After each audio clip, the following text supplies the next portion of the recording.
Hello दोस्तों, मैं मयूर गोंडलिया। आज की जो हमारी एग्रीकल्चर मीटिंग है, एग्रीकल्चर मीटिंग के अंदर मैं आप सभी लोगों का तहे दिल से हार्दिक स्वागत करता हूं। दोस्तों, आज की जो हमारी मीटिंग है वो बेसिकली जो हमारी टीमेक्स रिटेल लिमिटेड की जो ऑर्गेनिक फार्मिंग के जो एग्रीकल्चर प्रोडक्ट है, ठीक है, जो हम ऑर्गेनिक फार्मिंग के फॉर्मुलेशन से बनाते हैं, इनके रिगार्डिंग आज की हमारी ये मीटिंग रहेगी। ये मीटिंग के अंदर अगर मैं आपको इस मीटिंग की मैं हाईलाइट बताऊं तो इस मीटिंग के अंदर ऑर्गेनिक फार्मिंग क्या होता है, ऑर्गेनिक फार्मिंग से क्या हमें बेनिफिट हो सकता है, ठीक है। और हाँ, आज के टाइम के अंदर, स्पेशली आज के टाइम के अंदर हम लोगों को ऑर्गेनिक फार्मिंग क्यों करना चाहिए, इनके रिगार्डिंग हम आज इस मीटिंग के अंदर डिस्कशन करेंगे।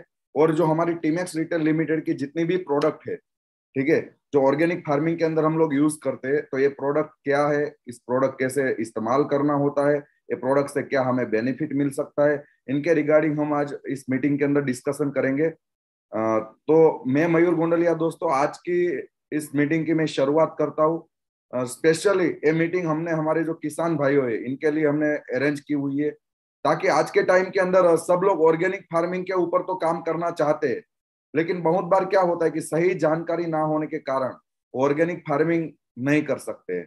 तो आज की मीटिंग के अंदर हम ऑर्गेनिक फार्मिंग कैसे करना है, इनसे हमें क्या बेनिफिट होता है, इनके रिगार्डिंग हम आज बातचीत करेंगे। हाँ, तो पॉसिबल है तो आप लोग अपने जो डायरी पेन के साथ ही बैठिए, ताकि कुछ ऐसी प्रोडक्ट है जिनके बारे में आपको जो अच्छा जानने को मिले वो आप लिखे, और इनका इस्तेमाल कैसे होता है इनके रिगार्डिंग भी हम बात करेंगे। तो आप अगर नोट डाउन करेंगे तो आपके लिए बहुत ही बेनिफिट रहेगा।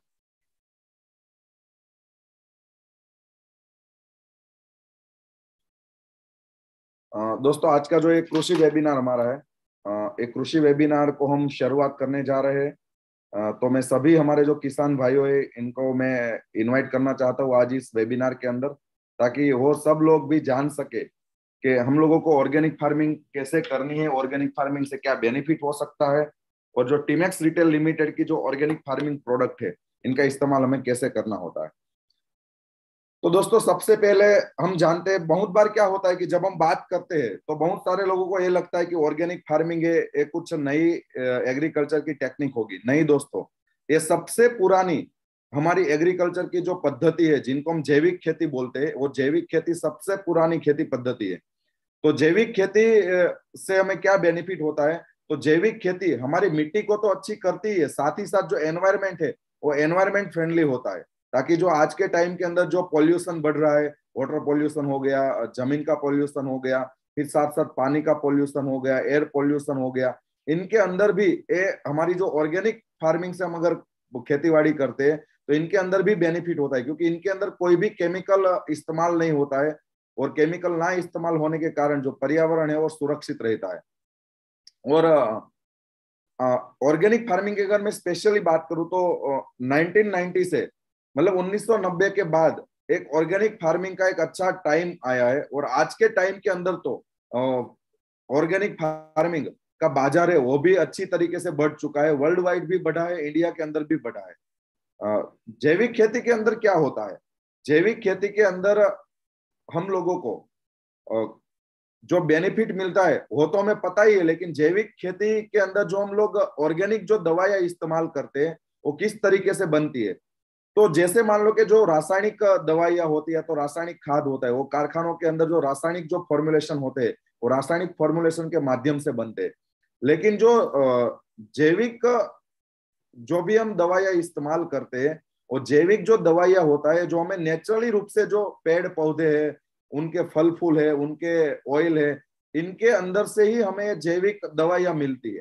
तो इनका अगर अच्छी तरीके से मिश्रण किया जाए और फॉर्मुलेशन बनाया जाए तो बिना केमिकल वाली नेचुरली रूप से ये दवाइयां बनती है, जो हम हमारे जो पौधे हैं इनके ऊपर छिड़काव करते हैं तो इनका अच्छा हमें बेनिफिट मिलता है। और ये स्पेशली पेड़ पौधों में से ही ये जो जैविक दवाइयां बनती है, तो पर्यावरण को भी ये अनुकूल होता है, पर्यावरण को प्रदूषित नहीं करता है, और इसीलिए इनको इको फ्रेंडली भी बोला जाता है। आज के टाइम के अंदर अगर देखा जाए दोस्तों, तो हमारे भारत देश, ऐसा बोला जाता है, कृषि प्रधान देश है। और हमारे ज्यादातर लोग जो कृषि के ऊपर निर्भर है, और ज्यादातर लोग का जो आय का साधन है, जो इनकम का साधन है, वो खेती बाड़ी है।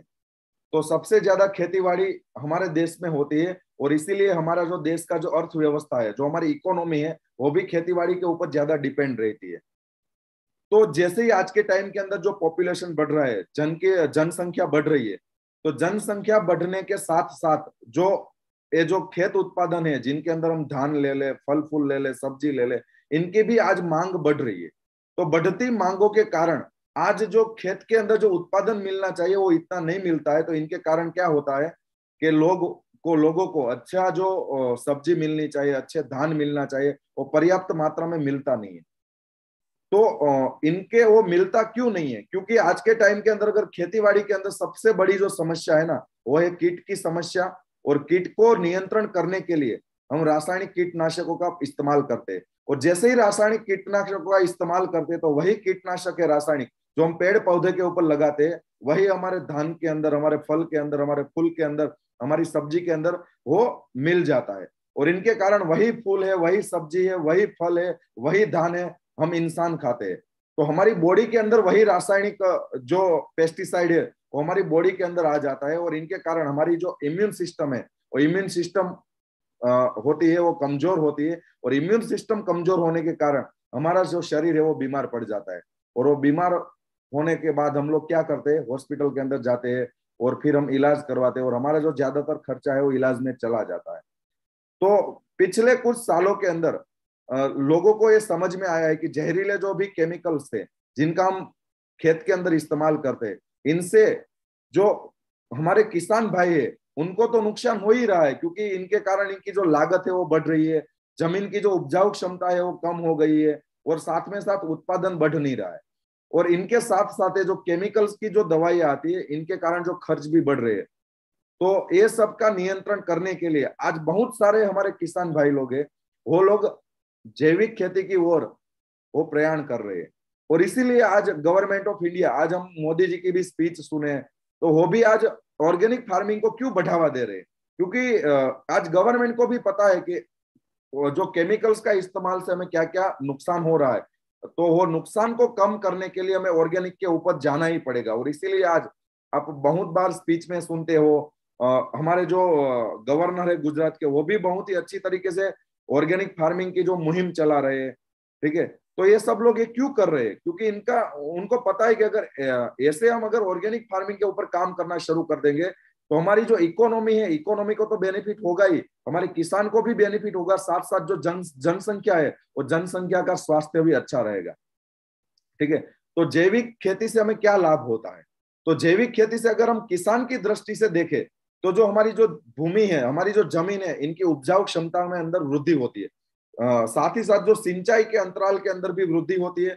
जो रासायनिक जो खाद होता है, इनके ऊपर जो हम निर्भर हो चुके हैं, इनके हम आदी हो चुके हैं, तो इनके कारण जो हम खर्चा बढ़ रहा है रासायनिक के कारण, अगर हम ऑर्गेनिक के ऊपर ट्रांसफर होते हैं, तो हमारे लागत के अंदर भी कमी आती है, साथ साथ फसलों की उत्पादकता में वृद्धि आती है।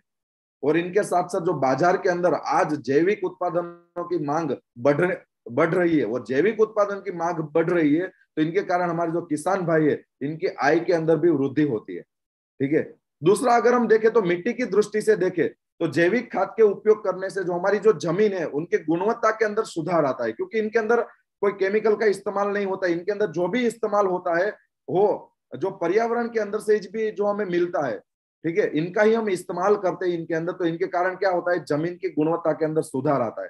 साथ ही साथ जो हमारी जमीन है, इनकी जो जल धारण करने की क्षमता है वो बढ़ जाती है। और जो भूमि से जो बाष्पीभवन जो फास्ट होता है, उनको ये स्टेबल करके बाष्पीभवन को कम करता है। तो मिट्टी की दृष्टि से हमें ये बेनिफिट होता है। सबसे ज्यादा अगर पर्यावरण की दृष्टि से देखें, तो हमारी भूमि के जल स्तर के अंदर वृद्धि होती है, क्योंकि जो सिंचाई का अंतराल अगर बढ़ जाता है, तो भूमि में से हम जो ज्यादा से ज्यादा जो पानी निकालते हैं, वो पानी हमें कम चाहिए होता है, ताकि अगर हम कम पानी का इस्तेमाल करेंगे, तो क्या होगा, जो भूमि के जो जल स्तर है, इनके अंदर वृद्धि आएगी। साथ ही साथ जो मिट्टी है, हमारा जो खाद्य पदार्थ है, और जमीन में जो पानी के माध्यम से होने वाले जो प्रदूषण है, इनके अंदर भी गिरावट आएगी।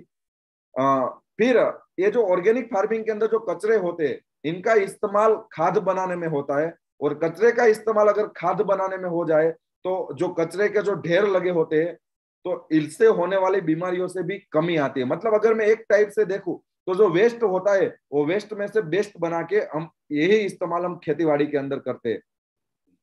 फिर साथ ही साथ फसल के उत्पादन की लागत में भी कमी आती है और इनके साथ जो हमारे जो किसान भाई है इनके आय के अंदर वृद्धि होती है। और आज अगर देखने के लिए जाए तो इंटरनेशनल जो मार्केट है, अंतरराष्ट्रीय बाजार है, इनकी स्पर्धा के अंदर अगर हमें खड़ा रहना है तो हमें जैविक उत्पाद है इनकी गुणवत्ता के अंदर हमें सुधार लाना ही पड़ेगा। आज आप देखो बहुत सारे कंट्री है वो हमारे फल फूल या तो हमारे जो धान है उनके ऊपर वो बैन कर देती है। वो ऐसा बोलते हैं कि इंडियन जो ये जो इंडिया के अंदर से जो ये सारी चीज आती है इनके अंदर केमिकल्स होता है। तो अगर ये अंतरराष्ट्रीय बाजार के अंदर हमें टिके रहना है तो इनके लिए हमें आज नहीं तो कल हमें जैविक उत्पाद की ओर तो हमें बढ़ना ही पड़ेगा। और ये पर्यावरण की दृष्टि से भी लाभकारक है, इंसानों के लिए भी लाभकारक है, सभी के लिए बेनिफिट वाला होता है। जैविक खेती क्यों करनी चाहिए? तो ज्यादातर लोगों को अगर हम लोग मीटिंग करते हैं, फिर हम लोग बड़े सेमिनार करते हैं, तो इनके अंदर हम जो किसान से बातचीत करते हैं तो एक इनके अंदर नेगेटिविटी ये होती है कि अगर हम जैविक खेती करेंगे तो रासायनिक की तुलना में हमें उत्पाद अच्छा नहीं मिलेगा। ये बिल्कुल मिथ्या बात है दोस्तों। जैविक खेती ही है जो हमारी उत्पादकता बढ़ा सकती है। अगर मैं आपको बताता हूं, अगर रासायनिक खेती अगर आप बार बार कर रहे हो तो आप अगर देखना जो 5 साल पहले जो आप उत्पाद लेते थे ना रासायनिक खेती के माध्यम से, आज वो उत्पाद आपका कम हो चुका होगा और आपका खर्चा देखो कितना बढ़ गया है। ये जो नेगेटिविटी है ना, ये नेगेटिविटी अगर मैं बोलूं तो ये हमारी गलत धारणा है। ये अगर सही धारणा ये है कि जैविक खेती होती है ना, वो जैविक खेती रासायनिक खेती की तुलना में बराबर या तो उससे अधिक हमें बेनिफिट देती है, वो कम बेनिफिट नहीं देती है। और साथ ही साथ जो बारिश आधारित जो हम खेती करते हैं, जो बारिश आधारित जो भी हमारे इलाके हैं, तो उनके अंदर जो अगर हम खेती कर रहे हैं तो अगर हम इनके अंदर जैविक खेती का इस्तेमाल करते हैं ना तो सबसे अधिक वो लाभदायक होता है। फिर जैविक खेती से अगर हम टाइम टू टाइम हम अगर हर साल हम जैविक खेती करते हैं ना तो धीरे धीरे जो हमारा जो लागत होती है, जो खर्चा होता है, वो खर्चा कम हो जाता है और धीरे धीरे हमारी जो उत्पादकता होती है और वो बढ़ जाती है और इनके कारण हमारी आय होती है, हमारी इनकम होती है, इनके अंदर हमें बढ़ोतरी मिलती है। और साथ ही साथ हम ऑर्गेनिक तरीके से अगर खेती बाड़ी करते हैं तो अंतरराष्ट्रीय जो मार्केट है, अंतरराष्ट्रीय बाजार है, इनकी स्पर्धा के अंदर हम सही उतरते हैं। क्योंकि आज अंतरराष्ट्रीय बाजार के अंदर अच्छी गुणवत्ता की खाद चाहिए, अच्छी गुणवत्ता के हमें जो धान चाहिए, अच्छी गुणवत्ता के फल चाहिए, फूल चाहिए, ठीक है, सब्जी चाहिए। तो ये हमें ऑर्गेनिक फार्मिंग से ही मिल सकती है, क्योंकि रासायनिक अगर हम इस्तेमाल करते हैं तो ये सारी चीजों के अंदर केमिकल मिल जाता है और आज के टाइम के अंदर केमिकल वाली चीजों खाने से बहुत सारी दिक्कत होती है और इसीलिए अंतरराष्ट्रीय बाजारों के अंदर केमिकल वाले उत्पादकों को बैन किया जाता है या तो नहीं खरीदा जाता है। और साथ ही साथ ये बढ़ती हुई जनसंख्या है, बढ़ती हुई जनसंख्या की अगर बात करें तो अगर इनके जो इनको जो धान चाहिए, इनको जो चीज चाहिए, उनकी अगर हमें आपूर्ति करनी है, उनकी अगर हमें पूर्ति करनी है ना तो जैविक खेती से ही पॉसिबल है। क्योंकि जैविक खेती ही है जो जमीन के अंदर साल दर साल हमारा उत्पादन बढ़ाती है। अगर उत्पादन बढ़ेगा तो जो भी जनसंख्या है उनको अच्छी तरीके से और आसान तरीके से हम लोग इनको धान है, फल फूल है, सब्जी है, हम दे सकेंगे। और साथ ही साथ आज आप देखो इतना सारा जो पॉल्यूशन बढ़ रहा है, प्रदूषण बढ़ रहा है, तो अगर हम ये केमिकल वाली चीज इस्तेमाल करेंगे वो मिलने तो वाली है वातावरण के अंदर ही ना, वो पर्यावरण के अंदर ही मिलने वाली है ना। तो ये जो प्रदूषण होता है वो प्रदूषण के अंदर भी भारी गिरावट आती है ये जैविक खेती अगर हम करते हैं तो। एक तरीके से अगर मैं देखूं ना तो जैविक खेती है ना वो पूरी पृथ्वी के लिए, पूरे अर्थ के लिए ये फायदे कारक है। क्योंकि ये इंसान के लिए भी फायदे कारक है, पर्यावरण के लिए भी फायदे कारक है, फिर पशु पक्षियों के लिए भी फायदे कारक है, ये सभी के लिए फायदे कारक होते हैं। जैविक खेती और कीटनाशक जो कृषि उत्पादक होते हैं उनके बीच के अंदर क्या अंतर होता है, इनके बारे में हम बात करते हैं। तो जैसे देखिए रासायनिक खेती, तो रासायनिक खेती के माध्यम से मैंने पहले ही बताया भूमि है, पर्यावरण है, मनुष्य है, पानी है और जानवरों के लिए हानिकारक असर होता है क्योंकि इनके अंदर मिल जाता है। लेकिन ये जैविक खेती है, इनके लिए सुरक्षित है। फिर जो अत्याधिक ये उपयोग हम करते हैं, अत्याधिक इस्तेमाल करते हैं रासायनिक का, तो धीरे धीरे हमारी मिट्टी की जो उर्वरकता क्षमता होती है, जो उत्पादन क्षमता होती है, वो कम हो जाती है। और जो जैविक खेती है, वो जैविक खेती हमारी मिट्टी की अच्छी उर्वरकता बनाए रखता है। फिर उत्पाद के साथ साथ समय समय पर हमारी लागत भी बढ़ जाता है रासायनिक खेती से। और यहाँ पे क्या होता है, उत्पादन के साथ साथ समय के साथ साथ ये उत्पादन होता है, इनकी लागत कम हो जाती है और उत्पादन हमारा बढ़ जाता है जैविक खेती से। सबसे अच्छी बात दोस्तों अगर मैं बताऊं जैविक खेती की, तो रासायनिक खेती से क्या होता है, जो हमारे जो अनुकूल जो कीट होते हैं, केचुए होते हैं, मधुमक्खियां होती है और अन्य किसान हितैषी जो जानवर या पशु पक्षियां होते हैं, तो इनके लिए हानिकारक होता है रासायनिक उत्पादन। आप देखना, जब आप रासायनिक खेतीबाड़ी करते हैं ना, तो अपनी मिट्टी के अंदर से जो हमें केचुए मिलते हैं, केचुए क्या करते हैं, हमारी मिट्टी को अच्छा बनाता है। ठीक है, तो आज आप देखना रासायनिक खेती के कारण आज हमारी मिट्टी के अंदर इतने केचुए नहीं मिलते। लेकिन दोस्तों जैसे ही हम जैविक खेती करना शुरू करते हैं ना, तो 2-3 साल के बाद अपने आप अपनी मिट्टी के अंदर देखना, आप अपनी मिट्टी के अंदर जो मित्र कीट है, केचुए है, मधुमक्खियां है, वो आपको ज्यादा मात्रा में मिलना शुरू होगा। अगर एक केचुए हमारी मिट्टी के अंदर बढ़ गए ना, तो वैसे ही हमें कोई खाद डालने की जरूरत नहीं पड़ेगी, क्योंकि केचुआ है, इनके जो मल मूत्र के अंदर से ही हमें ज्यादा खाद मिल जाता है। तो इनके लिए सुरक्षित है और इसीलिए हमें जैविक खेती करनी चाहिए। तो आगे हम बात करें दोस्तों टिमेक्स के जो जैविक उत्पादक थे, इनसे हमें क्या लाभ होता है और इनकी डिटेल्स क्या है, इनके बारे में हम बात करेंगे। तो हमारी जो जितनी भी टिमेक्स की जो जैविक प्रोडक्ट है, ठीक है, वो जो जैविक प्रोडक्ट है ना, हमने कुदरती जड़ी बूटियां जैसे कि औषधियों के पौधे, उनके अर्क, उनके तेलों से हमने बनाई हुई है। और इसीलिए हमारी जो जैविक दवाई है ना, वो पर्यावरण को अनुकूल है और साथ ही साथ मानव, पशु पक्षी के साथ साथ किसान को भी अनुकूल है। और साथ साथ जो किसान के जो मित्र कीटक है, उनके लिए भी ये सुरक्षित है। जो केचुए हो गए, मधुमक्खियां हो गए, जो परागरज का काम करते हैं, उनके लिए बिल्कुल अनुकूल है। और इसी सारी चीजों को मद्देनजर रखते हुए हमने उत्पादक बनाए हुए हैं। साथ ही साथ ये जो हमारे उत्पाद है, वो अन्य रासायनिक दवाओं की तुलना में सस्ते होते हैं और साथ ही साथ स्प्रे करने में भी ये आसान होते हैं। जैसे देखो दोस्तों, हमारे उत्पाद का और एक मैं बेनिफिट बताऊं ना, सबसे अच्छा, कि रोग या कीटक आने से पहले अगर हम इनका छिड़काव कर देते हैं ना, तो ये फसल की रोग प्रतिकारक क्षमता है ना, वो इम्यूनिटी है ना, वो इम्यूनिटी के अंदर ही वृद्धि कर देता है। और अगर वो इम्यूनिटी ही बढ़ गई हमारी पौधे की, तो वो पौधा है ना, वो रोगों के सामने सुरक्षित हो जाएगा। तो ये सबसे बड़ा बेनिफिट है, हम एडवांस में ये इनका छिड़काव भी कर सकते हैं। और साथ ही साथ जो हमारे उत्पाद है, वो फसल के लिए पौष्टिक होने के साथ साथ कीटकों को भी मारता है और मतलब कीटकों का भी नियंत्रण करता है। और इनका छिड़काव करने के बाद जो हमारा पौधा होता है, ठीक है, या तो हमारी कोई भी फसल होती है, इनके स्वास्थ्य को भी ये अच्छी तरीके से बढ़ाता है। और स्वास्थ्य अच्छा बढ़ता है तो हमारा पौधा है, हमारी फसल है, इनके अंदर भी वृद्धि होती है। तो ये हमें बेनिफिट होता है। साथ ही साथ अगर दोस्तों देखने के लिए जाए, तो पिछले कुछ सालों के अंदर जो कीटकों होते हैं, कीटकों के ऊपर कीटनाशकों का प्रभाव कम हो चुका है। क्योंकि देखो, जो भी कीटक आते हैं हमारे पौधे के ऊपर या तो हमारी फसल के ऊपर, इनके ऊपर हम कीटनाशक का छिड़काव करते हैं। फिर क्या होता है कि इस साल हमने कीटनाशकों का छिड़काव किया, अगले साल भी कीट आए, हमने छिड़काव किया, फिर क्या होता है कि जो कीटक होते हैं ना, वो कीटनाशकों के सामने अपनी इम्यूनिटी इस तरीके से बढ़ा लेता है कि फिर उनके ऊपर कीटनाशकों जो होते हैं उनका प्रभाव नहीं पड़ता है। और इनके कारण क्या होता है, हमारे किसान भाई है वो बार बार ज्यादा से ज्यादा वो कीटनाशकों का प्रयोग करते हैं। और ज्यादा से ज्यादा कीटनाशकों का प्रयोग करने के कारण क्या होता है, जो खर्चा होता है, जो लागत होती है, वो लागत बढ़ जाती है। और लागत बढ़ने के कारण सामने उत्पादन तो इतना मिलता नहीं है, और लागत बढ़ जाती है। तो फिर क्या होता है, हमारे जो किसान भाई है वो पैसों के पैसों के हिसाब से देखने के लिए जाए तो वो देवादार बन चुके होते। तो इनके कारण क्या होता है कि फिर लोग खेतीबाड़ी से ही अपना रास्ता मोड़ लेते हैं और कोई और रास्ता पसंद कर लेते हैं। तो लेकिन दोस्तों, ये जो जैविक हमारी हर्बल दवाएं है ना, इनके अंदर हमने कोई भी रासायनिक तत्व नहीं मिला है। और इनके कारण क्या होता है, जो दूर दराज इलाकों के अंदर हम फल है, सब्जी है, फ्रूट है, ये भेजते हैं, तो हम अगर केमिकल वाली चीजों का इस्तेमाल करते हैं तो क्या होता है, वो 2-3 दिन के अंदर वो बिगड़ जाते हैं, इनके अंदर से खराब दुर्गंध आने लगती है।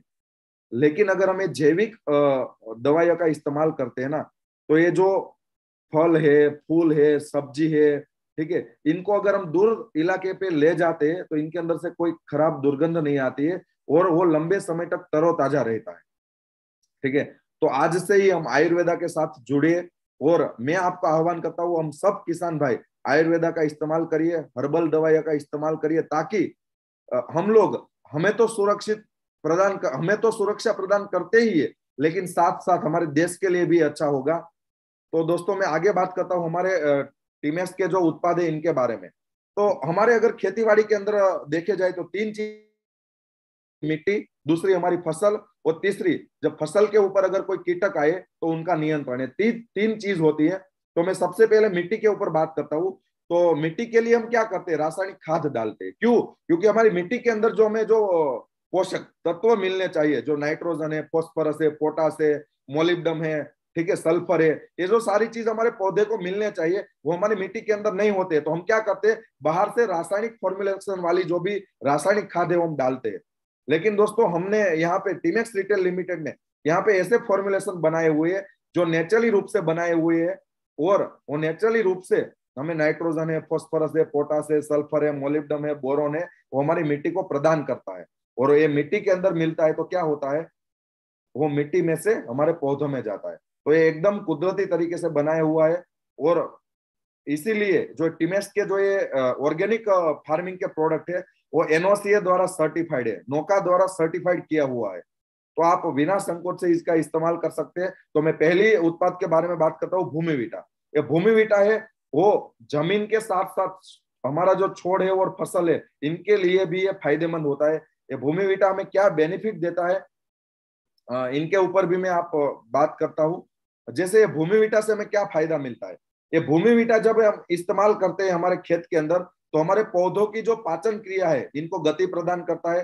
साथ ही साथ भूमिविटा के प्रयोग से जो आने वाले जो रोग है, जो भी कीटक आने वाले हैं, जो भी हमारे पौधों के ऊपर जो बीमारी लगने वाली है, इनको कम करके लंबे समय तक पौधों को रोग मुक्त रखता है।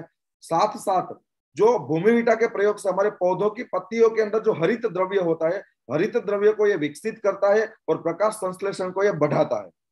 साथ ही साथ जो हम भूमिविटा का इस्तेमाल करते हैं ना, तो हमारी जो पौधों की जो जड़ें होती है, ये जड़ें को ये विकसित करता है। और जड़ें जब विकसित हो जाती है तो हमारी जो मिट्टी होती है, हमारी जो भूमि होती है, इनके अंदर जो भी तत्व पड़े होते हैं, जैसे नाइट्रोजन हो गया, पोटास हो गया, फॉस्फोरस हो गया, मोलिब्डम हो गया, आयन हो गया, ठीक है, बोरोन हो गया, जो भी हमारे मिट्टी के अंदर से जो तत्व मिलते हैं ना, इनको अच्छी मात्रा में ये शोषण करने में मदद करता है हमारा ये भूमिविटा। साथ ही साथ ये भूमिविटा अगर हम हर 15-20 दिन के अंदर हमारे खेत के अंदर इस्तेमाल करते हैं तो हमारी पैदावार काफी बढ़ जाती है। और ये भूमिविटा का एक फायदा ये है, ये सभी तरह की जो फसल होती है, ये सभी तरह, जैसे बागायती फसल हो गई, फिर सब्जियां हो गई, धान हो गया, फल हो गया, फूल हो गया, ये सभी तरह की फसलों के लिए ये फायदेमंद होता है। और इनका जो मेन में बेनिफिट बताऊं ना, तो ऑलरेडी हमारी जमीन के अंदर कुछ ऐसे इंग्रेडिएंट्स होते हैं जो जमीन के अंदर होते हैं, फिर हम इनके भूमिविटा और डालते हैं हमारी जमीन के अंदर, तो हमारी जमीन के अंदर जो इंग्रेडिएंट नहीं है तो वो ऊपर से हम भूमिविटा के माध्यम से डालते हैं। तो हमारी मिट्टी के अंदर क्या होता है कि पूर्ण रूप से वो अच्छी उपजाऊ बन जाती है। फिर हमारी मिट्टी के अंदर जो भी पोषक तत्व है इनको अच्छी तरीके से वो हमारे पौधे को पहुंचाता है। ये जो इनका मेन काम होता है। तो ये भूमिविटा हमें क्या करता है, हमारी मिट्टी को तो अच्छा बनाता ही है, साथ ही साथ जो हमारी जो पौधे की जड़ें होती है, जड़े को विकास करके जड़ों के माध्यम से पौधे के अंदर अच्छी तरीके से पोषक तत्व को पहुंचाता है। जो भी हम बाहर से जो खाद डालते हैं ना, रासायनिक खाद, वो जो हमें क्या करता है, मान लो कि हमने यूरिया डाला तो क्या करता है, हमें नाइट्रोजन देता है। फिर हमने डीएपी डाला तो डाई अमोनियम फॉस्फेट देता है। हमने एनपीके डाला तो नाइट्रोजन, पोटेशियम और फॉस्फेट देता है। ठीक है, तो वैसे ही ये हम बाहर से जो रासायनिक डालते हैं, तो रासायनिक के अवेजी के अंदर हमने ये ऑर्गेनिक फॉर्मुलेशन बनाया हुआ है। इनके अंदर हम मैं बात करूं उपयोग में लिए गए जो ऑर्गेनिक घटक है, तो अश्वगंधा है, चित्रक रूट है, एलोवेरा है, सीवीड है, एरंड ऑयल है, अनारत्वक है, ह्यूमिक एसिड है, और इनके साथ और भी हमने फॉर्मुलेशन के अंदर आयुर्वेदिक जड़ी बूटियों का इस्तेमाल किया हुआ है। इनका हम उपयोग कैसे कर सकते हैं, तो जो हमारा 15 लीटर का जो पंप आता है, इनके अंदर हमें 40 ml हमें भूमिविटा डालना है और फिर हमें स्प्रे करना है। साथ ही साथ दूसरी तरीके से हम जो फसल को जब पानी देते हैं तो पानी देते समय पानी के अंदर हम मिलाकर भी इनका इस्तेमाल कर सकते हैं। 1 बीघा होता है, इनके अंदर हम 200 ml इनका इस्तेमाल कर सकते हैं। हम पौधे के जड़ों के अंदर इनका ड्रेंचिंग भी कर सकते हैं। ठीक है, लेकिन हमें ध्यान क्या देना है, देखो दोस्तों, कोई भी प्रोडक्ट होती है, इनका इस्तेमाल अगर आप सही तरीके से करते हो तो आपको सही रिजल्ट देता है। अगर हम सही इस्तेमाल नहीं करते, सही तरीके से इस्तेमाल नहीं करते, तभी हमें रिजल्ट नहीं मिलता है। तो हमें कैसे सही इस्तेमाल करना है, तो उपयोग करने से पहले आपको क्या करना है, एक बाल्टी के अंदर पानी लेना है, 5-10 लीटर पानी लिया, फिर इनके अंदर आपने 40 ml भूमिवीटा डाला, फिर अच्छी तरीके से आपने मिश्रण किया, और जब वो अच्छी तरीके से पानी के अंदर मिश्रण हो जाए, फिर आप अपने पंप के अंदर डालें, जो दवा छिड़काव करने का जो स्प्रे पंप होता है, इनके अंदर डालें, फिर आप छिड़काव करें। ठीक है। बहुत बार क्या होता है कि ज्यादातर किसान मित्र डायरेक्ट ही पंप के अंदर वो दवाइयां डाल देते हैं। डायरेक्ट नहीं डालनी चाहिए। पहले आप बाल्टी के अंदर पानी लो और अच्छी तरीके से वहां मिश्रण बनाइए, ताकि वो पानी के अंदर अच्छी तरीके से धुल जाए। तो इस तरीके से हमें इनका इस्तेमाल करना है भूमिवीटा का। ये हमारा 250 और 500 ml में अवेलेबल रहेगा। दूसरी हमारी जमीन के लिए प्रोडक्ट है धरतीवीटा। नाम से ही पता चल गया होगा कि ये भी धरती के लिए है, ये फसल के लिए एक स्वस्थ विकल्प है। ये कैसे काम करता है, इसे हमें बेनिफिट क्या मिलता है, उनके बारे में हम बात करते हैं। तो ये जो हमारी धरतीवीटा है, सभी तरह की फसलों के लिए ये फायदेमंद है। ठीक है। और ये जो हमने धरतीवीटा का जो फॉर्मुलेशन बनाया हुआ है, ये फॉर्मुलेशन हमें क्या बेनिफिट देता है, ये फॉर्मुलेशन हमारी मिट्टी के साथ साथ हमारी फसल को भी बेनिफिट देता है।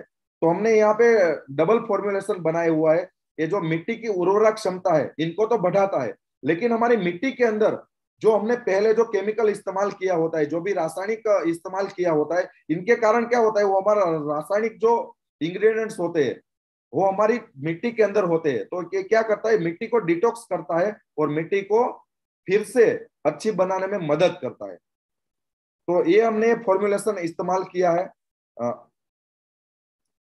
जैसे ये मिट्टी की उर्वरकता को बढ़ाता है और इनके साथ साथ उत्पादकता को भी बढ़ाता है, फल और फूल के विकास में मदद करता है। बहुत बार क्या होता है, बहुत किसान का ये सवाल, किसान भाइयों का ये सवाल रहता है कि हमारे पौधे तो अच्छे हैं, लेकिन इनके अंदर फल फूल नहीं आ रहे। तो ये फल फूल के विकास के अंदर भी ये मदद करता है। साथ साथ मिट्टी को शुद्ध करता है। जब मिट्टी हमारी केमिकल रहित हो जाती है, तो इनके अंदर केचुए आना शुरू हो जाते हैं, और केचुए जब मिट्टी में आता है ना, तो केचुए हमारे मिट्टी के अंदर नेचुरल खाद देता है। तो इस तरीके से काम करता है। इनके अंदर हमने जो उपयोग में लिए गए घटक है, केटो है। केटो मतलब पोटेशियम ऑक्साइड है, फुल्विक एसिड है और ह्यूमिक एसिड है। और इनकी उपयोग की मैं आपको पद्धति बता देता हूँ। तो एक जो हमारा 15 लीटर का जो पंप आता है दवा छिड़काव करने का, इनके अंदर आपको 10 ग्राम धरतीवीटा डालना है और फिर स्प्रे करना है। और इनको स्प्रे कैसे करना है, सबसे पहले बाल्टी के अंदर पानी लेना है, इनके अंदर आपको 10 ग्राम धरतीवीटा डालना है, अच्छी तरीके से मिल जाए, फिर आपको पंप के अंदर वो मिश्रण को डाल के फिर आपको छिड़काव करना है। आप किसी भी फसल के अंदर इनका छिड़काव कर सकते हो। दूसरी इनकी रीत है, जब हम मिट्टी को तैयार करते हैं, जब मिट्टी के अंदर हम फसल बोने से पहले जब मिट्टी को तैयार करते हैं, तो मिट्टी के तैयार करते वक्त 1 एकड़ के अंदर आप 1 किलोग्राम ये धरतीवीटा का मिट्टी के अंदर मिश्रण करके भी आप डाल सकते हो। जैसे हम होते हैं ना, जब हम सॉइल प्रिपरेशन करते हैं, मिट्टी का प्रिपरेशन करते हैं कोई भी चीज बोने से पहले, तो आप 1 एकड़ के अंदर 1 किलोग्राम धरतीवीटा भी मिट्टी के अंदर आप मिक्स करके रख सकते हो, ताकि जब आप भी कोई भी फसल बोते हो, कोई भी बीज बोते हो, तो उनको पहले से ही अच्छी मात्रा में ये जो पोटेशियम ऑक्साइड है, फुल्विक एसिड है, ह्यूमिक एसिड है, इनके कारण जो बेनिफिट मिलना चाहिए वो मिल जाता है। दोस्तों, ये 1 किलोग्राम की क्वांटिटी में आएगा। इनकी एमआरपी 850 है। और बहुत बार होता है ना कि ये हमारा जो उत्पाद है ये सस्ता कैसे होता है, तो मैं आपको एक एग्जांपल देता हूं इनका। उदाहरण के रूप से मैं देखूं तो हमारा धरतीवीटा 1 किलोग्राम है, इनकी कीमत अगर डिस्ट्रीब्यूटर प्राइस 700 रुपीज है। ठीक है। तो 16 लीटर पंप के अंदर हम 10 ग्राम का उपयोग करते हैं, तो मतलब क्या हुआ कि 1 किलोग्राम में से 100 पंप हो गए, और 100 पंप हो गए तो हमारी एक पंप की कीमत 7 रुपए मिलेगी। दोस्तों, एक हमारे दवा छिड़काव करने की पंप की कीमत 7 रुपए होगी। मतलब अगर हम 1 बीघे के अंदर 3 पंप भी हम मिनिमम डालते हैं, ठीक है, तो भी हमें 21 रुपीज के अंदर हमारा 1 बीघा पड़ता है। मतलब ये रासायनिक के हिसाब से तो बहुत सस्ता होता है। ठीक है। अब मैंने जमीन के ऊपर तो बात कर दी, अब हम बात करते हैं पौधे के ऊपर। तो पौधे को क्या चाहिए, पौधे का वृद्धि विकास चाहिए और इनके अंदर अच्छे फल फूल लगने चाहिए। ताकि अच्छे फल फूल लगेंगे तो हमारा जो उत्पाद है वो बढ़ेगा। तो टीमेक्स रिटेल लिमिटेड ने ऑर्गेनिक माध्यम से यहाँ पे वृद्धिवीटा का इन्वेंशन किया हुआ है। वृद्धिविटा में क्या बेनिफिट करता है, तो वृद्धिविटा हमारे छोड़ को तुरंत विकास और वृद्धि के साथ साथ इनके जो फ्लावरिंग है वो फ्लावरिंग के अंदर मदद करता है। कैसे मदद करता है हम आगे जानते हैं। तो जो वृद्धिविटा है ये हमने जो आयुर्वेदिक जड़ी बूटियों के अर्क से हमने निर्मित किया हुआ है, और इनके अंदर जो भी प्राकृतिक संवर्धक घटक जो हमने डाले हुए हैं ये हमारी फसल को तरोताजा रखता है और साथ ही साथ तंदुरुस्त रखता है। और हमारी फसल तरोताजा और तंदुरुस्त रहती है तो हमारा जो फसल का जो पैदावार है वो अच्छी तरीके से बढ़ेगा।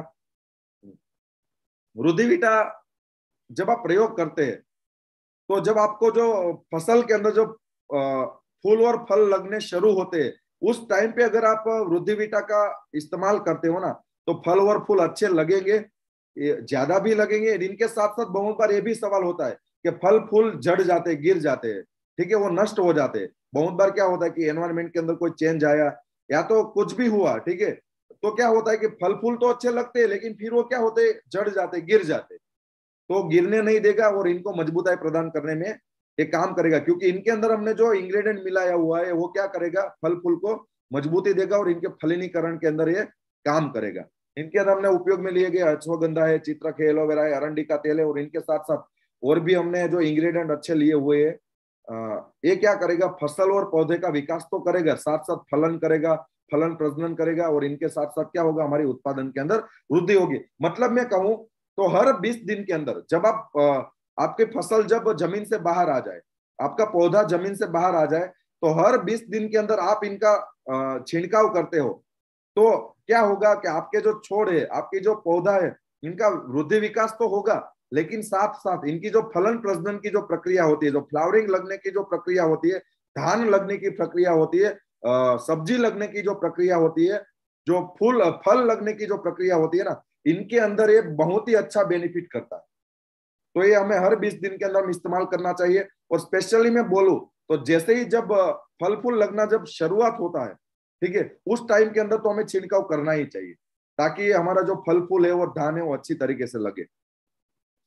इनके उपयोग की मैं पद्धति बताऊं तो हर 15 से 20 दिन के अंतराल में हमें इनका इस्तेमाल करना चाहिए ताकि हमारा जो वृद्धिविटा है ये हमारी फसल को अच्छी तरीके से मिले।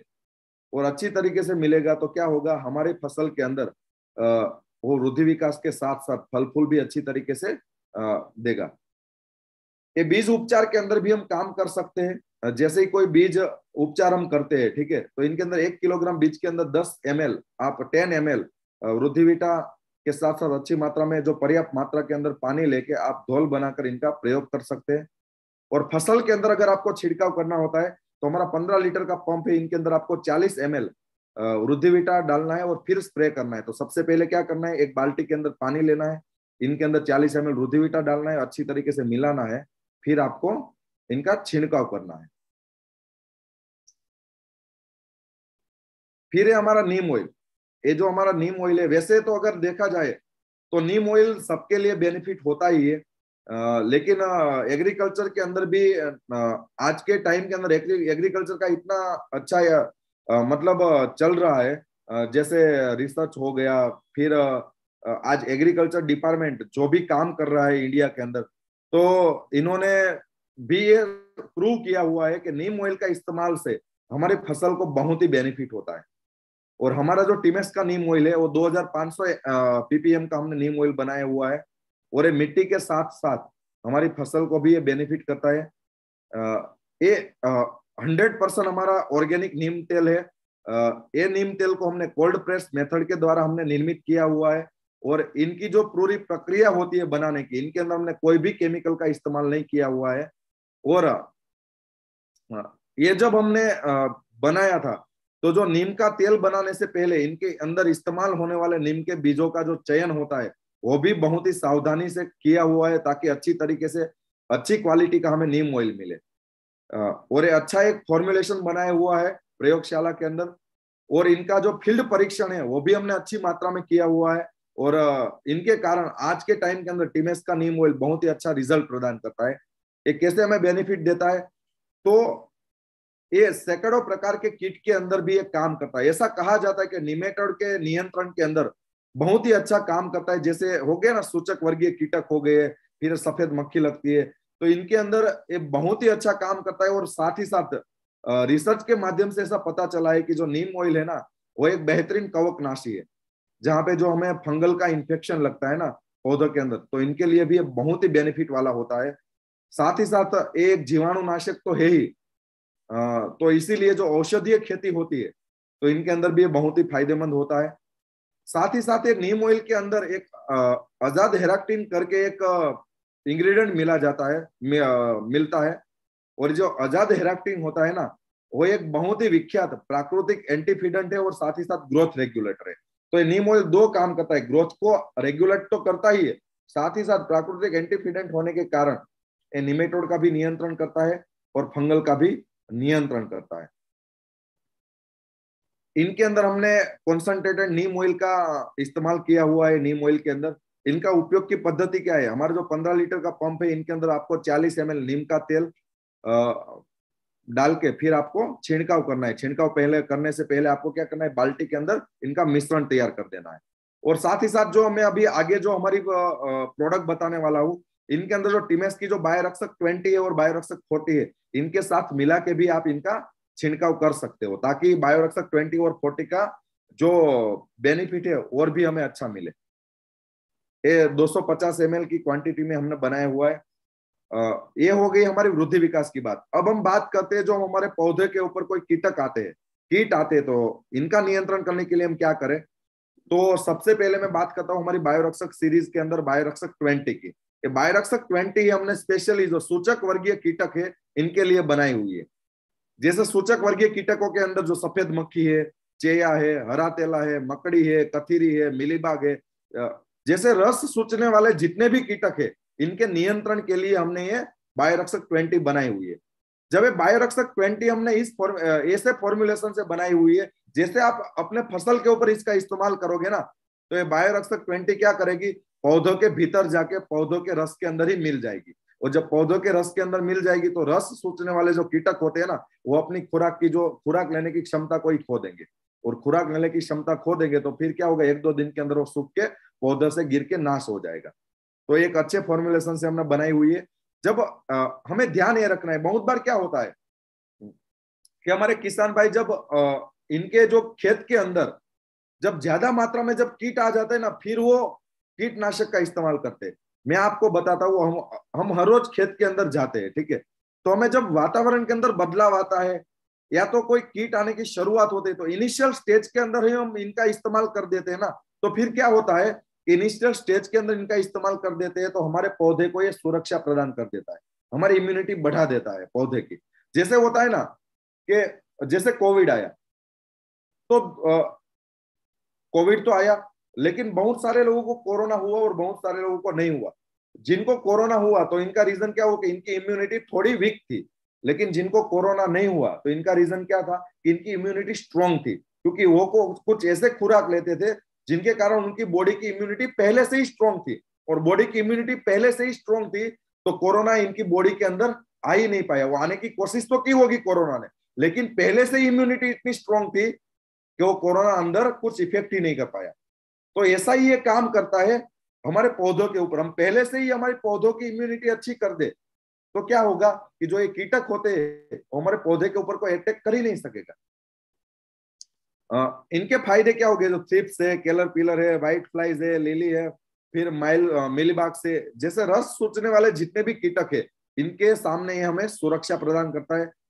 इनके अंदर जो हमने इस्तेमाल किए गए घटक है, चमेली का तेल है, कस्टर्ड पत्ता है, दंती है, करंज का तेल है, नीम का तेल है, अरंडी का तेल है, नींबू का छिलका है, काली मिर्च है, इनके बीज है और इनके साथ साथ अन्य औषधि अर्क हमने डाले हुए हैं। इनके उपयोग की पद्धति क्या है, 15 लीटर के जो पंप आता है दवा छिड़काव करने का, इनके अंदर 40 ml हमें बायोरक्षक 20 लेनी है और 15 ml जो टिमेक्स का नीम ऑयल है जो मैंने पहले बताया वो लेना है और फिर हमें स्प्रे करना है।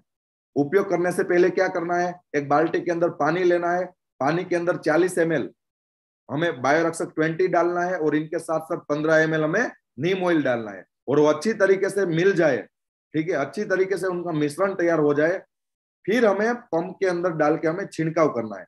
याद रखना है, अच्छा परिणाम के लिए हमें शाम के वक्त हमें छिड़काव करना जरूरी है, क्योंकि शाम के वक्त छिड़काव करते हैं ना तो इनका परिणाम भी हमें अच्छा मिलता है।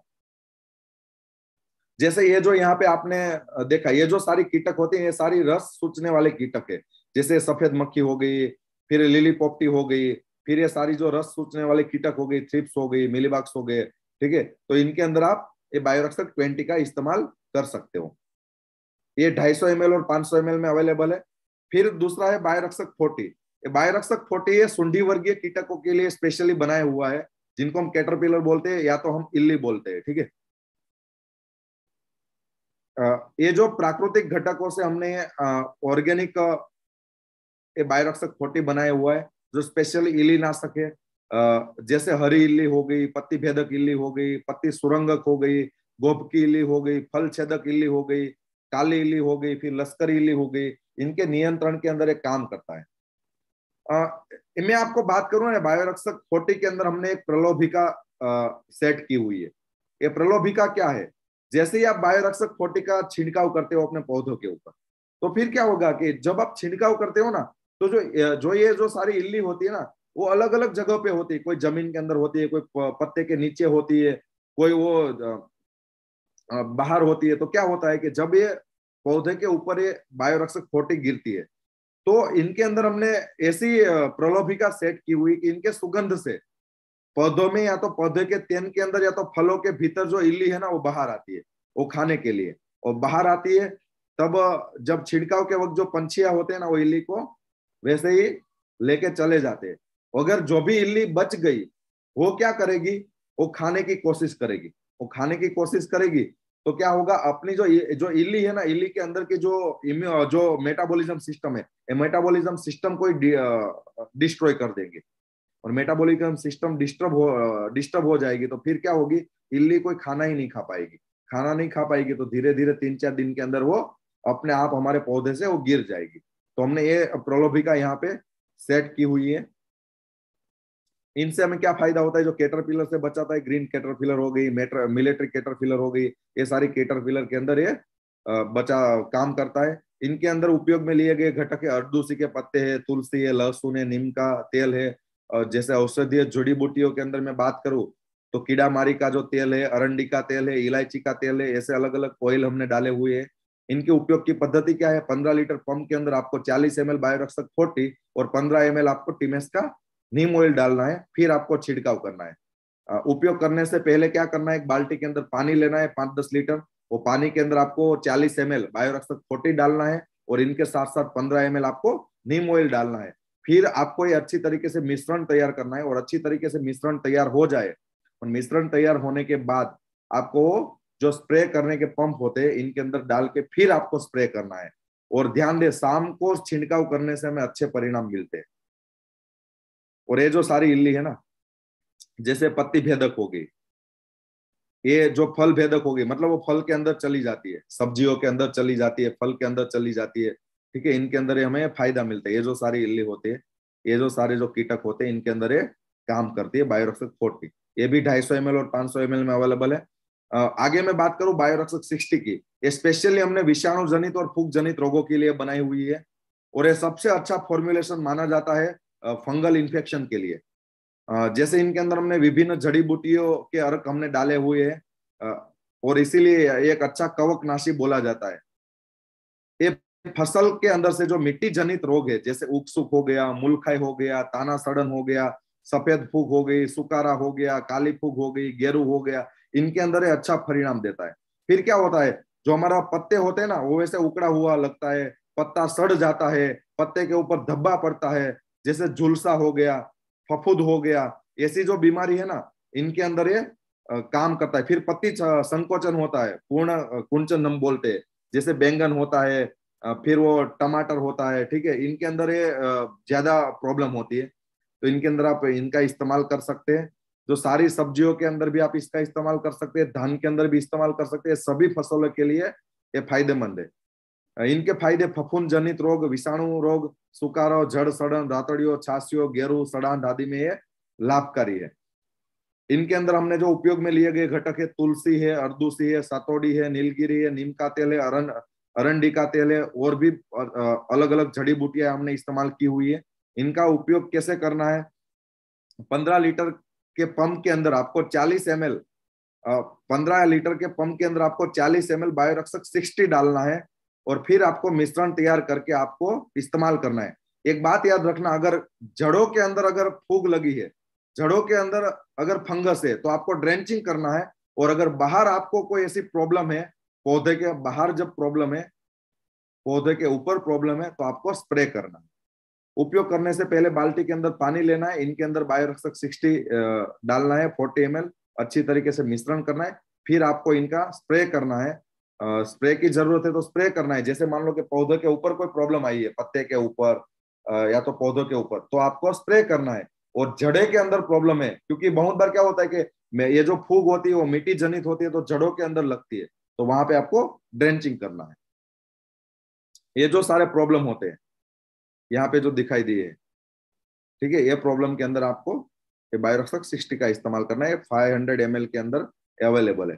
फिर हमारा बायोरक्षक 80 है, जो छोड़ को मुंडा जैसी कीटकों के लिए, कीटकों के सामने बचाने के लिए। जैसे बायोरक्षक 80 है, स्पेशली हमने दीमक और सफेद कीड़े के लिए बनाई हुई है। जो मिट्टी के अंदर जो रोग लगते हैं ना, सफेद कीड़े लगते हैं मिट्टी के अंदर, फिर दीमक लगता है, इनके लिए हमने ये बायोरक्षक 80 बनाई हुई है स्पेशली। इनके फायदे क्या है? जो पतंगे, सफेद भृंगे जैसे कीटकों से बचाता है। इनके अंदर जो हमने उपयोग में लिए गए घटक है, संतरे के छिलके का अर्क है, अड्डूसी है, आकड़ो है, करंज का तेल है, नीम का तेल है, अरंडी का तेल है, देवदार का तेल है, और भी अन्य जड़ी बूटियों का इस्तेमाल किया हुआ है। इनकी उपयोग की पद्धति क्या है? आपको 15 लीटर का जो पंप आता है, स्प्रे पंप आता है, इनके अंदर आपको 50 ml बायोरक्षक 80 को मिलाकर फिर आपको पौधों की जड़े होते हैं, और जड़े के अंदर आपको जड़ों के अंदर ड्रेंचिंग करना है। क्योंकि ये जो मुंडे होते हैं, उदय होते हैं, वो जड़ों में लगती है सबसे पहले, तो आपको वहां पे ड्रेंचिंग करना है। उपयोग करने से पहले आपको बाहर बाल्टी में पानी लेके अच्छी तरीके से मिश्रण तैयार करना है, फिर आपको पंप के अंदर डालना है, फिर आपको ड्रेंचिंग करना है। ये उपयोग की पद्धति है ना, ये आपको ध्यान रखना है। क्योंकि बहुत बार क्या होता है, अब हम सही तरीके से अगर हम पद्धति से इस्तेमाल नहीं करते ना, तो इनका परिणाम हमें नहीं मिलता है। ये जो सारे कीटक होते हैं ना, ये साला ये मुंडा हो गया, मुंडे नाम के गुंडे के लिए, जो मुंडा नाम का गुंडा आता है ना, ये जो मुंडा नाम का गुंडा है, ये जो नीचे रहा ना, ये भी मुंडा नाम का गुंडा है। ये मुंडे नाम के गुंडे के लिए हमने बनाई है बायोरक्षक 80।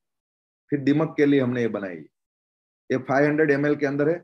और दोस्तों मैं आगे बात करूं, जो भी हमारे किसान भाई है, जो जैसे गाय हो गई, भैंस हो गई, जैसे जैसे जो पशु रखते हैं, तो इनके हेल्थ के लिए भी टीमेक्स रिटेल लिमिटेड ने हेल्थ वीटा बनाई हुई है।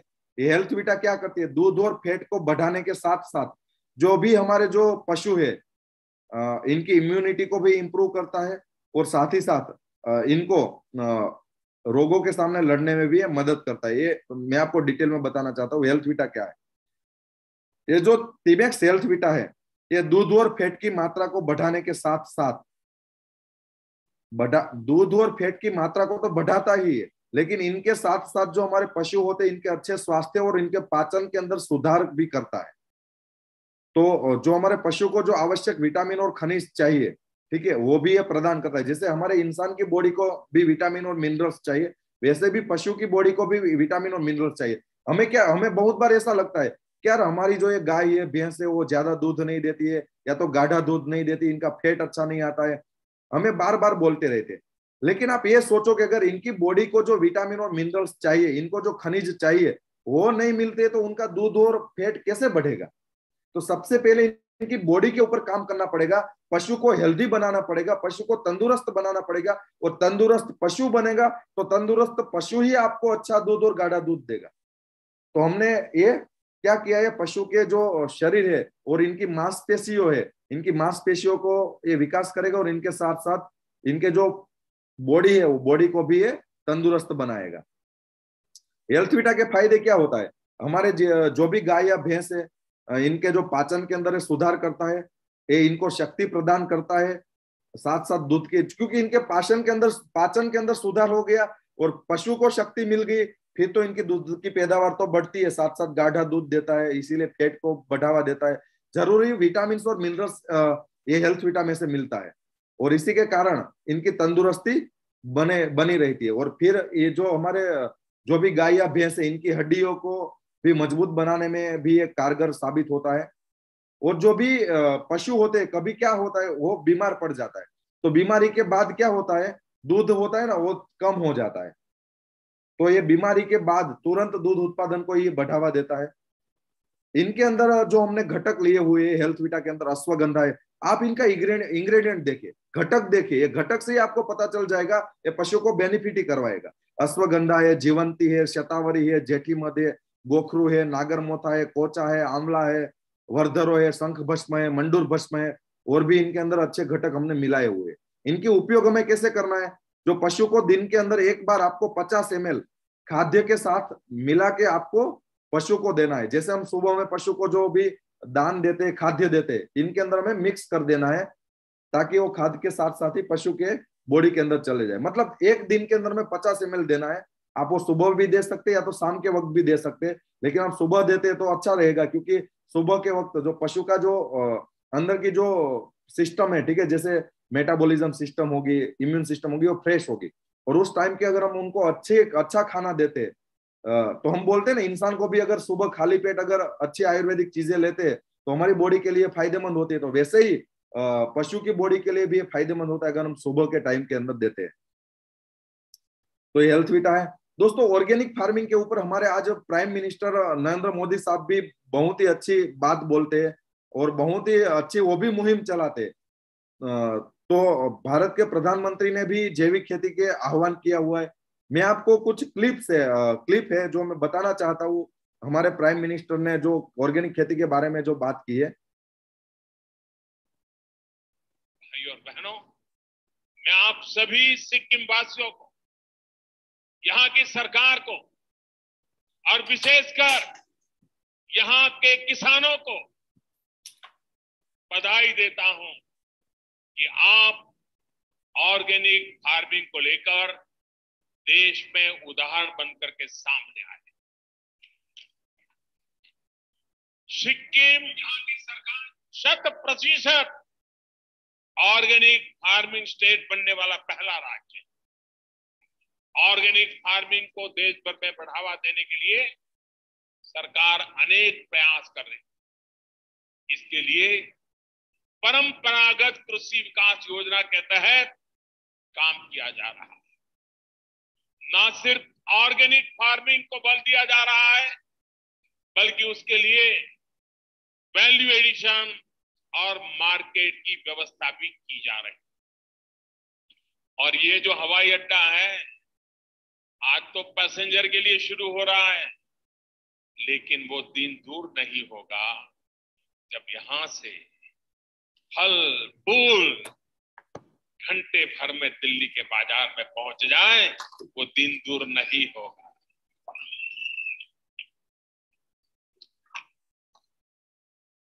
हिंदुस्तान के कई भगवान होंगे जिनके चरणों में अब सिक्किम के किसानों ने जो फूल तैयार किए हैं वो पहुंचने वाले हैं।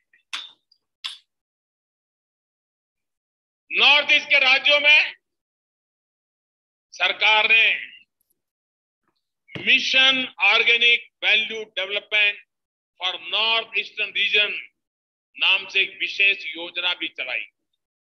इसके लिए करीब 400 करोड़ रुपए का प्रावधान किया गया। साथियों, ऑर्गेनिक उत्पाद न सिर्फ हमारे पर्यावरण के लिए, हमारी धरती के लिए सुरक्षित है, बल्कि हमें बीमारियों से भी दूर रखते हैं। देशवासियों का स्वास्थ्य सरकार की सबसे बड़ी प्राथमिकता है। और मुझे कल मुख्यमंत्री जी बता रहे हैं कि यहाँ पर पिछले 10 साल में इस ऑर्गेनिक की सफलता का एक सीधा परिणाम दिखाई दे रहा है। यहाँ आयु अब बढ़ रही है। पहले की दुनिया में पिछले 10 साल में जीवन जीने के उम्र की सीमा तेज गति से बढ़ रही है, और उसमें भी पुरुषों से ज्यादा महिलाओं की बढ़ रही है। मुझे विश्वास है कि देश के लोग भी ये केमिकल फर्टिलाइजर से मुक्ति पाकर के कितना जीवन अच्छा जिया जा सकता है, वो जरूर सिक्किम से सीखेंगे, समझेंगे। मुझे जानकारी है कि स्वच्छता ही सेवा की मुहिम को सिक्किम वासियों ने एक प्रकार से गले लगाया, बहुत आगे बढ़ा है। आप सभी के प्रयास, आपकी जागरूकता की वजह से सिक्किम ने 2016 में सबसे पहले सिक्किम को खुले में शौच से मुक्त घोषित किया था, ओपन डेफिकेशन फ्री। इतना ही नहीं, प्लास्टिक के कचरे से मुक्ति के लिए भी आप लोगों ने बहुत प्रशंसनीय काम किया है। दोस्तों, आपने देखा मोदी जी ने, हमारा जो सिक्किम है, ठीक है, वो 100% ऑर्गेनिक स्टेट जाहिर हो चुका है। और इनके कारण एक बात उन्होंने बोली कि पिछले 10 सालों के अंदर अगर देखा जाए तो लोगों की आयु के अंदर भी बढ़ोतरी हुई है। तो क्यों आयु के अंदर बढ़ोतरी हुई? क्योंकि ऑर्गेनिक खाना खाते हैं तो इनके अंदर कोई केमिकल्स तो होता नहीं है। तो जो हमें कुदरत में से जो चीज मिलती है वही हम अगर खाते हैं तो हमारी आयु तो बढ़ती है ना। तो क्योंकि इम्यूनिटी बढ़ती है तो इंसान की आयु तो अपने आप बढ़ेगी। और भी एक भाई और बहन, एक वीडियो है, मैं बताना चाहता हूँ। इसकी कमी नहीं होने दी है। मैं उनके इस हौसले की भूरी भूरी प्रशंसा करता हूँ। हाँ, तारीफ के साथ ही मेरी आप सभी से एक प्रार्थना भी है, क्या पंजाब हो, हरियाणा हो, देश का किसान, और पल्लवी जी मुझे लगता है कि पठानकोट हो, गुरदासपुर हो, जैसे ड्रग्स के खिलाफ मैंने देखा है कि पठानकोट और गुरदासपुर की बहनें, जब मैं वहां संगठन का काम करता था तो मेरा कई गांव की माताओं बहनों से संपर्क रहता था। वो हमेशा मुझे कहती थी कि हमारे नौजवानों को ये ड्रग्स वगैरह से बचाइए, बहुत चिंता करती थी। जैसे वही काम है, वैसे हमारी इस धरती माता को बचाना, हमारे किसानों के उज्जवल भविष्य के लिए, हमारे देश के नागरिकों के उत्तम स्वास्थ्य के लिए, हमारी आने वाली पीढ़ियां कमजोर पैदा ना हो, इसलिए भी हमें गांव-गांव किसानों को समझाना होगा कि यूरिया का उपयोग कम करें। यूरिया के कारण बहुत बड़े संकट आ रहे हैं। यूरिया से हमारी मिट्टी, हमारे जल, उस पर बहुत विपरीत असर होता है। और इसलिए पल्लवी जी, आप जैसे प्रधान गांव वालों को समझाया कि भाई अब गांव में पहले अगर 10 थैली आता था यूरिया तो 5 थैली आएगा, पहले 100 थैली आता था तो 50 थैली आएगा, हम आधा कर देंगे। आप देखिए, पैसा भी बचेगा और ये हमारी धरती माता भी बचेगी। तो मैं चाहूंगा कि जब पंजाब के किसानों से बात हो रही है और पल्लवी जैसे प्रधान से बात हो रही है, आप देखिए इनके अंदर इसकी हमारे जो अदर सेक्टर है वो हमारे पर्सनल केयर है, हेल्थ केयर है, होम केयर है, कॉस्मेटिक है, फूड एंड बेवरेज है, लाइफस्टाइल है, बिजनेस टूल्स है। ऐसे आज टीमेक्स के पास 150 से भी ज्यादा अलग अलग प्रोडक्ट्स है जो हर्बल और ऑर्गेनिक पद्धति से बनाई जाती है, आयुर्वेदिक पद्धति से बनाई जाती है। तो अगर आपको ज्यादा जानकारी चाहिए, टीमेक्स रिटेल लिमिटेड का हमारा एड्रेस है और हमारा कस्टमर केयर नंबर है। दोस्तों, मैं बताना चाहता हूँ कि जैसे लास्ट वीडियो के अंदर हमने देखा तो मोदी सर ने खुद ने ऐसा बोला कि हमें यूरिया का इस्तेमाल कम करना है।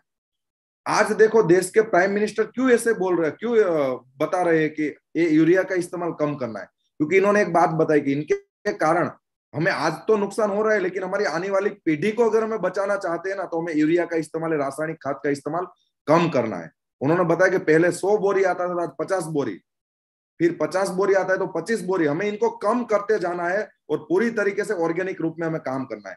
तो दोस्तों, वैसे ही टीमेक्स रिटेल लिमिटेड ने बीड़ा उठाया है और हमारा एक मकसद है कि रोग मुक्त जीवन और जहर मुक्त खेती। तो मैं आप सभी लोगों को आह्वान करता हूं कि आप सब लोग भी हमारी इस मुहिम के साथ जुड़िए ताकि हम लोग हमारे देश को रोग मुक्त बना सके और हमारे जितने भी अगल बगल में लोग हैं इनको भी हम अच्छा स्वास्थ्य प्रदान कर सके और हमारे जितने भी किसान भाई है इनको हम खेती में से जो जहर हम आज तक डालते तो जहर से भी मुक्ति दिला सके। तो इसीलिए हमने ये स्लोगन बनाया हुआ है कि रोग मुक्त जीवन और जहर मुक्त खेती। दोस्तों, आज की इस मीटिंग के अंदर जितने भी किसान भाई है और जितने भी लोग हैं आज की इस मीटिंग के अंदर है, मैं आप लोगों का तहे दिल से शुक्रिया अदा करना चाहता हूँ क्योंकि आप इतनी अच्छी तादाद के अंदर इस मीटिंग को अटेंड कर रहे हैं और यही बताता है कि हम सब लोग इस ऑर्गेनिक की मुहिम के अंदर कंधे से कंधा मिलाने के लिए रेडी है। तो आइए दोस्तों, मैं मयूर गोंडलिया आप लोगों को इनवाइट करता हूँ टीमएस के इस मिशन के अंदर, रोग मुक्त जीवन और जहर मुक्त खेती। Thank you very much. Thank you very much.